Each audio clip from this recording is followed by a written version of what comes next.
மக்களே ரொம்பவே உஷாரா இருந்துக்கோங்க. கனமழை பொறுத்தவரை இன்று முதல் நமக்கு அதிகரிக்க ஆரம்பிச்சிரும். நேற்றைக்கே தஞ்சாவூர், திருவாரூர், புதுக்கோட்டை, திருச்சி, நாகப்பட்டினம் இது போன்ற பகுதிகள்ல பரவலாக சில இடங்கள்ல நமக்கு இரவு நேர மழை வாய்ப்புகளாக நமக்கு பதிவாயிருக்கு. சில இடங்கள்ல மிதமான மழையும், சில இடங்கள்ல கனமழையுமாக டெல்டா மாவட்டத்திலிருந்து மழை வாய்ப்புகள் தொடங்கியிருக்கு. தொடர்ந்து இனிமே நமக்கு கடலோரத்திலயும் மழை பெய்ய ஆரம்பிச்சிரும். சென்னை, திருவள்ளூர், காஞ்சிபுரம், செங்கல்பட்டுல அதே மாதிரி விழுப்புரம், கடலூர் மாவட்டங்கள் இனிமே நமக்கு வெயிலுடைய தாக்கம் ஒரு பக்கம் பகல் நேரங்கள் இருந்தாலும் மாலை இரவு நேர மழை வாய்ப்புகள் கடலோரங்கள் வரைக்கும் தீவிரமாகும். ஏன்னா தென்மேற்கு பருவமழை முன்னேறி இருக்கு. கடலோர மாவட்டங்கள் வரைக்கும் தென்மேற்கு பருவமழை முன்னேறி இருக்கு.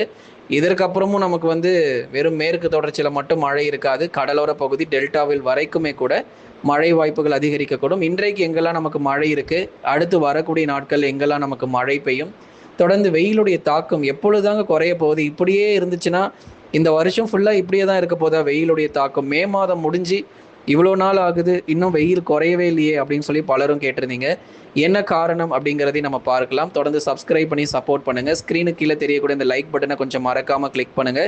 நண்பர்கள் உறவினர்கள் தெரியப்படுத்த ஷேர் பண்ணுங்க. கடலோர கர்நாடகா மற்றும் கடலோர ஆந்திரா வரைக்கும் இதன் வழியாக வளிமண்டல காற்றழுத்த பாதை பொறுத்த வரைக்கும் நிலவி கொண்டிருக்கிறது. ஆகவே கர்நாடகா முதல் ஆந்திர மாநிலங்கள் வரைக்கும் அது இந்த கடலோரத்திலிருந்து பாருங்க, கர்நாடகாவின் கடலோரத்திலிருந்து ஆந்திர கடலோரம் வரைக்கும் ஒரு வளிமண்டல காற்றழுத்த பாதை நிலவுகிறது. இதன் காரணமாக தமிழகத்திலும் தொடர்ந்து ஆங்காங்கே மழை பொழிவுகளையும் எதிர்பார்க்கலாம். முதல் கட்டமாக நமக்கு எங்க கனமுதல் மிக கனமழை இருக்கும் அப்படின்னா மேற்கு தொடர்ச்சி மலையொட்டிய மாவட்டத்துல தான் மிக கனமழை இருக்கும். அதுல குறிப்பா மலை பகுதிகள் உதகமண்டலம், அதைத் தொடர்ந்து குந்தா மற்றும் அதன் சுற்றுலா பகுதிகள், வால்பாறை, சோலையாறு, அப்புறம் தேனி மாவட்டத்தில் கூட சில இடங்களில் கொஞ்சம் வலுவான கனமழை எதிர்பார்க்கலாம். தென்காசி மற்றும் கன்னியாகுமரியினுடைய மேற்கு பகுதிகள் இங்கெல்லாம் விட்டு விட்டு கணிசமாக ஒரு மிக கனமழை வரைக்கும் எதிர்பார்க்க முடியும். ஆனால் பெரும்பாலும் கனமழை பதிவாகிருங்க. மேற்கு தொடர்ச்சி முழுவதும் பெரும்பாலும் கனமழையானது கொட்டி தீர்ப்பதற்கான வாய்ப்புகள் எதிர்பார்க்கிறோம். ஆகவே நீலகிரி முதல் கன்னியாகுமரி வரை இருக்கக்கூடிய மாவட்டங்கள் ஆகஸ்ட் மாதங்கள் வரைக்கும் கொஞ்சம் உஷாராக இருந்துக்கோங்க.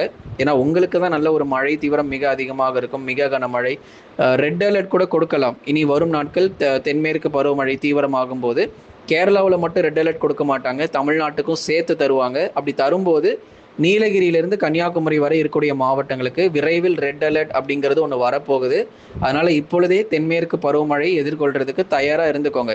ஏன்னா பல முறை நமக்கு நீலகிரியில நிலச்சரிவுலாம் வந்திருக்கு. ஒவ்வொரு முறையும் இந்த தென்மேற்கு பருவமழை மிக வலுவாக பதிவாகும் போது சில இடங்களில் நிலச்சரிவுகள் வருகிறத நம்ம பார்க்கிறோம். அதெல்லாம் நம்ம தடுக்கணும் அப்படின்னா இப்பொழுதுலேருந்தே ஒரு முன்னெச்சரிக்கை நடவடிக்கை கண்டிப்பாக அந்த நீலகிரி போன்ற மாவட்டங்களில் தேவைப்படுகிறது. நீலகிரினா நீலகிரி மட்டும் கிடையாது, அங்கே இருக்கக்கூடிய எல்லா மலைப்பகுதிகள், கோயம்புத்தூர், தேனி, தென்காசி, கன்னியாகுமரி உள்ளிட்ட எல்லா மலைப்பகுதிகள் நிச்சயமாக ஒரு முன்னெச்சரிக்கை நடவடிக்கைகள் தேவைப்படுகிறது.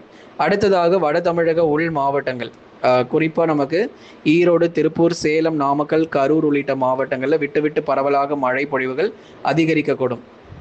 ஈரோடு மாவட்டங்கள், திருப்பூர் மாவட்டங்கள், சேலம், நாமக்கல், கரூர் உள்ளிட்ட இடங்களிலும் கணிசமாக நமக்கு மழை வாய்ப்புகள் தொடர்ந்து நமக்கு அதிகரிக்கக்கூடும். சில நேரங்களில் நமக்கு இடைவிடாத மழை பொழிவுகளும் உறுதியாக நமக்கு எதிர்பார்க்கலாம். ஏன்னா எந்தெந்த இடங்கள்ல நமக்கு மழை பொழிவு இருக்கும் அப்படிங்கிறத நம்ம தொடர்ந்து பார்க்கலாம். ஏன்னா ஒவ்வொரு நாளுமே மிக கனமழையாக இருக்குமா அப்படின்னா நிச்சயமா கிடையாது.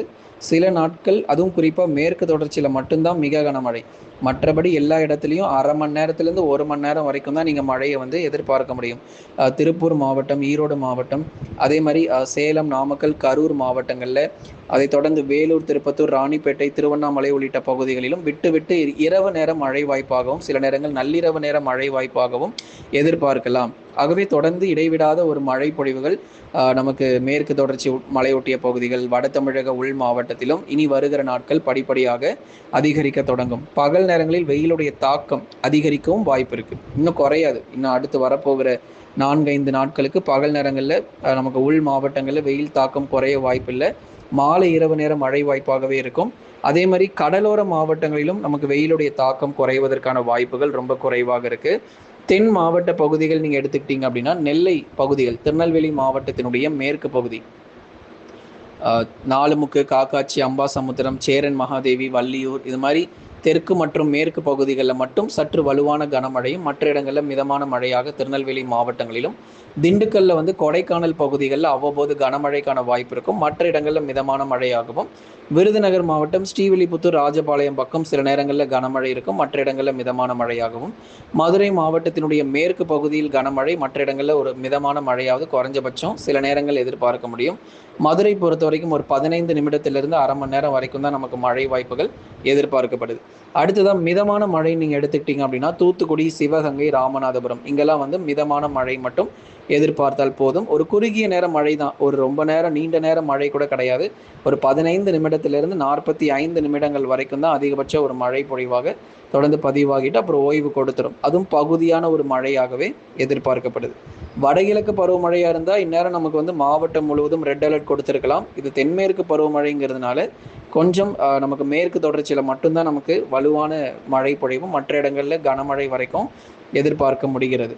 அடுத்ததாக வட தமிழக கடலோர மற்றும் டெல்டா மாவட்டங்கள் சென்னை, திருவள்ளூர், காஞ்சிபுரம், செங்கல்பட்டு, விழுப்புரம், கடலூர், புதுச்சேரி மற்றும் காரைக்காலில் பகல் நேரங்களில் வெயிலுடைய தாக்கம் பொறுத்த வரைக்கும் 40 முதல் 41 டிகிரி செல்சியஸ் வரைக்கும் வெப்பநிலையானது பதிவாகிறதுக்கான வாய்ப்புகள் இருக்கும். வட தமிழக கடலோர மற்றும் டெல்டா மாவட்டங்களில் விட்டு பகுதியான மழை பொழிவுகள் தொடர்ந்து நம்ம எதிர்பார்க்கலாம். நேற்றைக்கே நம்ம பார்த்தோம், தஞ்சாவூர், திருவாரூர், புதுக்கோட்டை, நாகப்பட்டினம், திருவாரூர் போன்ற இடங்கள் இங்கெல்லாம் நமக்கு டெல்டா பகுதிகளில் கணிசமாக நமக்கு மழை பொழிவுகள் பதிவாக ஆரம்பிச்சிருக்கு.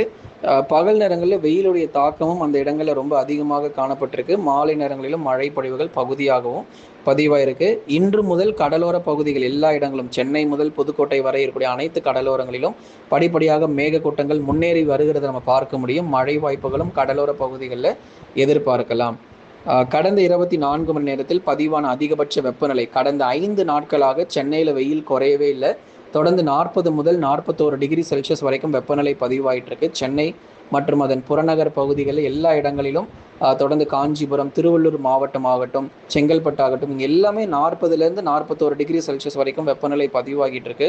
தொடர்ந்து மழை வாய்ப்புகள் இந்த வாரத்திற்குள்ளே நீங்கள் எதிர்பார்க்கலாம். ஏற்கனவே நமக்கு மழை பகுதியாக திருவள்ளூர் மாவட்டங்களில், அதே மாதிரி சென்னை, காஞ்சிபுரத்தில் சில இடங்களில் பகுதியாக மட்டும் நமக்கு மழை வந்திருக்கு. இன்னும் மழை கிடைக்காத பகுதிகளில் படிப்படியாக மழை முன்னேறுவதற்கான வாய்ப்புகளையும் எதிர்பார்க்கலாம். கடந்த 24 மணி நேரத்தில் பெய்த மழையளவு பொறுத்தவரை சின்னக்கல்லார் பகுதியில் 6 சென்டிமீட்டர் மழையும், சோலையாறு பகுதியில் 5 சென்டிமீட்டர் மழையும், பந்தலூரில் 5 சென்டிமீட்டர் மழையும் பதிவாகியிருக்கிறது. நாலுமுக்கு பகுதியில் 2 சென்டிமீட்டர் மழையும், நாகர்கோயில் பகுதிகளில் 2 சென்டிமீட்டர் மழை பொழிவும், பெரியாறு பகுதிகளில் 2 சென்டிமீட்டர் மழை பொழிவும் பதிவாகியிருக்கிறது. செங்கோட்டை பகுதியில் 1 சென்டிமீட்டர் மழை பதிவாயிருக்கு. பாருங்க, சின்னக்கல்லார், கோயம்புத்தூரில் அதிகப்படியான ஒரு மழை பொழிவு 6 சென்டிமீட்டர் வரைக்கும், சோலையாறில் 5 சென்டிமீட்டர், பந்தலூர் நீலகிரி மாவட்டத்தில் 5 சென்டிமீட்டர், நாலுமுக்கு திருநெல்வேலி மாவட்டம் சொன்னோம் இல்லையா, மேற்கு பகுதிகள் பாருங்க 2 சென்டிமீட்டர், நாகர்கோயில் கன்னியாகுமரி பகுதிகளில் 2 சென்டிமீட்டர், பெரியாறில் 2, செங்கோட்டை பகுதிகளில் 1 சென்டிமீட்டர் மழை வரைக்கும் பதிவாகி இருக்கிறது. நண்பர்களே, நீங்கள் மறக்காமல் ஒரு லைக் பண்ணுங்கள், சப்ஸ்கிரைப் பண்ணி தொடர்ந்து சப்போர்ட் பண்ணுங்கள். துல்லியமான வானிலை அறிக்கையும் பெற்றுக்கொள்ளுங்கள்.